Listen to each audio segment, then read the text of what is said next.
So today we're going to be doing no spice book recommendations.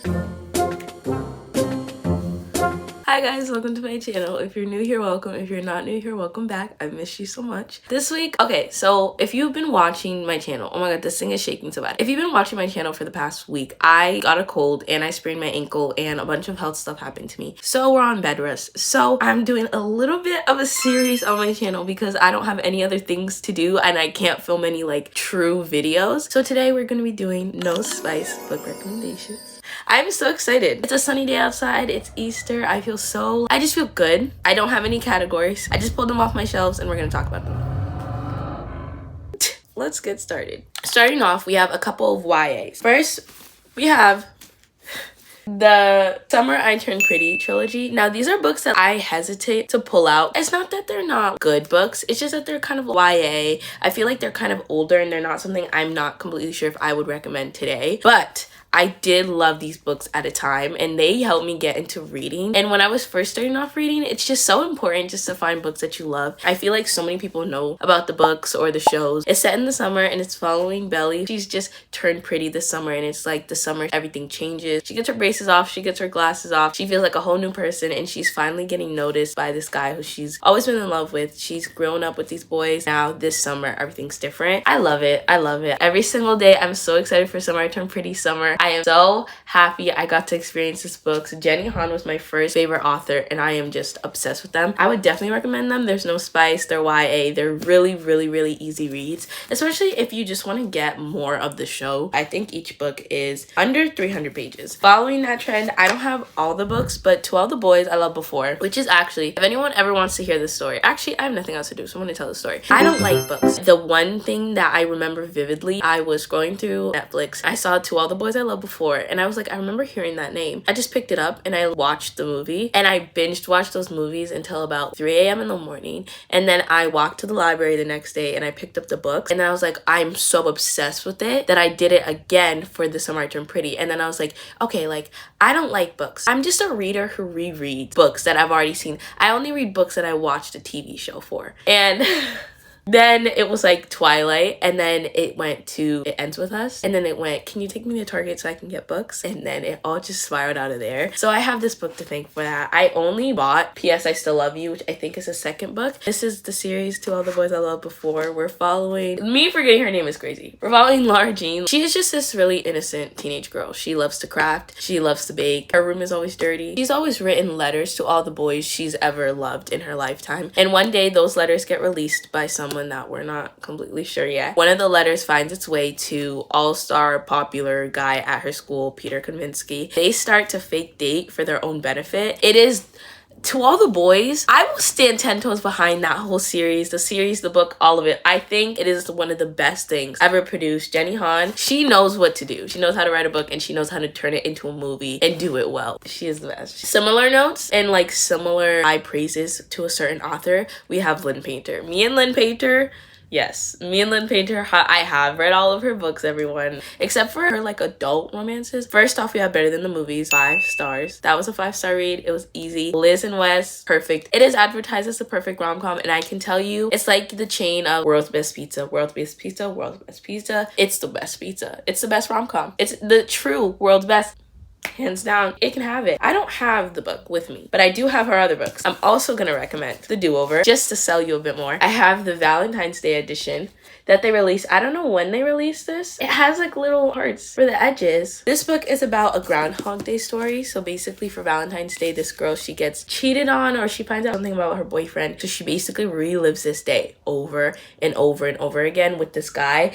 And they have this adventure and she feels like she's the only one who knows she's in this loop. And it's interesting story. I don't think it was my favorite one, but I would recommend it. One book that I did like a lot more that she released was Betting on You. This book, I read this on New Year's Day, annotated it like with, and it's just me sitting there with my little annotation kit listening to New Year's Day by Taylor Swift on repeat. That is one of my fondest memories, I will say, when it comes to reading, like one of my favorites. Basically, it's about Charlie and Bailey. They met each other at the airport on a flight. They sat next to each other and he was really annoying her and she didn't really like him. And they just keep like meeting. Everywhere they show up, they see each other, they're like, oh, there's that kid. They start fake dating. And it's great. It's great. I liked it. I don't think it was like revolutionary. It wasn't 5 stars, but it's worth the pickup. It's one of my favorite Lynn Painter books I've read so far. I think I would put it near better than the movies. I'd let it go in the vicinity of better than the movies. So take my word for that one. This one I think is a bit of a surprise. Like, I don't think people are gonna really like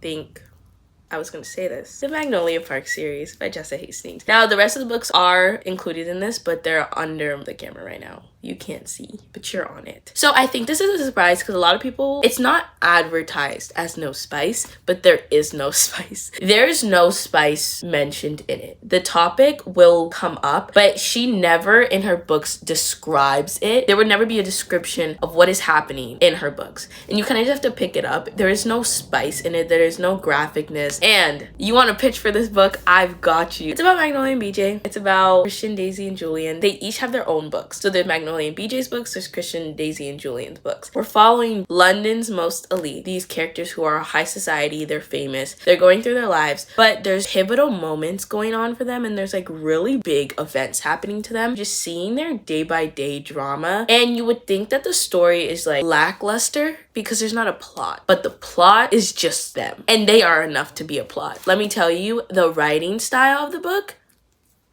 the writing, the quote. This book doesn't even have my favorite quotes in it. This is just the first book. Roy and BJ are the most toxic people in the world, and you see their twisted relationship. Deep in their souls, there's a tie that they can't unconnect. I don't even know how to explain how good the series is. Like, it is a 5-star series. Almost every single book is 5 stars. I would give the cake to every single one of them. They are just oh my god.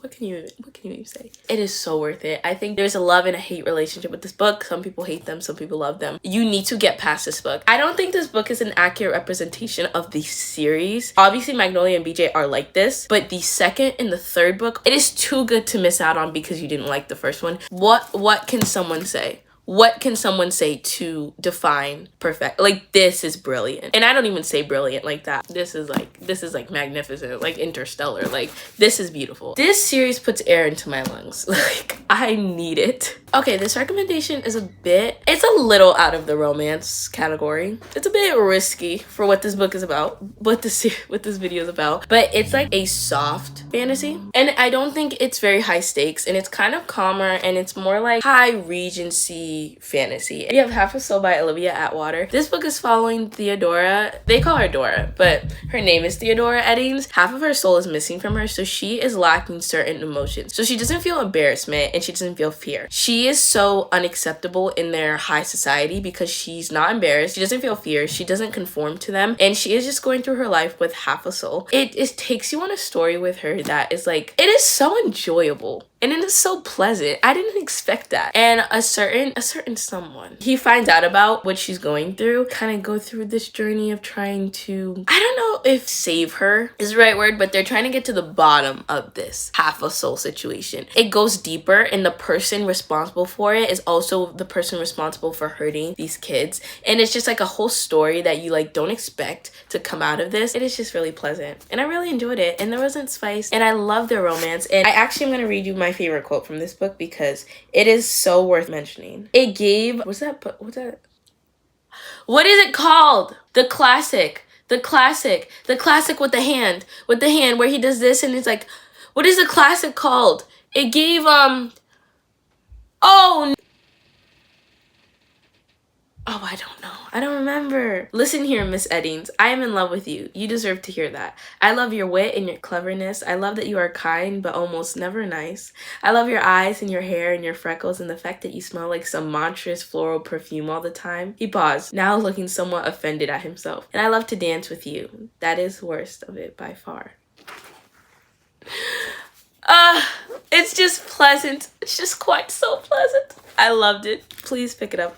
Beautiful. Okay, the last 2 that I'll give you are Mariana Zapata books. I'm gonna switch it up because I talk about her books in every single video that I film. But Mariana Zapata is an author who writes really slow burn romances, and they are so amazing. Her spice intake is, the last chapter is always spice. I wanted to recommend Luna and the Lie, and wait for it. First of all, Luna and the Lie, 5 stars. I didn't see it coming. I reread it and I was like, I don't know why I gave it 5 stars, but it is very deserving of it. Luna is like the sweetest person in the entire world. Ripley and them, I think they are perfect. It's basically just a romance following mechanics in a car shop. They're not mechanics, they paint cars. Rip is her boss and he's known her for so long, and it ends up to be that trope. He's always known it was her and he's always been in love with her. It just never happened until now. Oh my god, I love it. I love it. I loved it. Wait for It was a different take on her slow burn following Diana. Diana is, it's like a single parent trope, except that she is parenting her brother's children because he passes away. So she takes them in. She is the best friend of another character in one of Mariana Zapata's other books because they're interconnected like that. Dallas is their neighbor and he also becomes the boys coach. He just incorporates himself in his life and he starts to help her out, and it is the sweetest, and I loved it.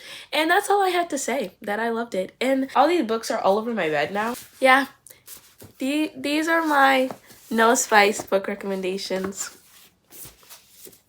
And I'm sorry that I'm sick and I can't make like a more interesting video. But thank you guys so much for watching. I love you and I missed you so much. And I enjoy talking to you guys, and I'll see you in the next one.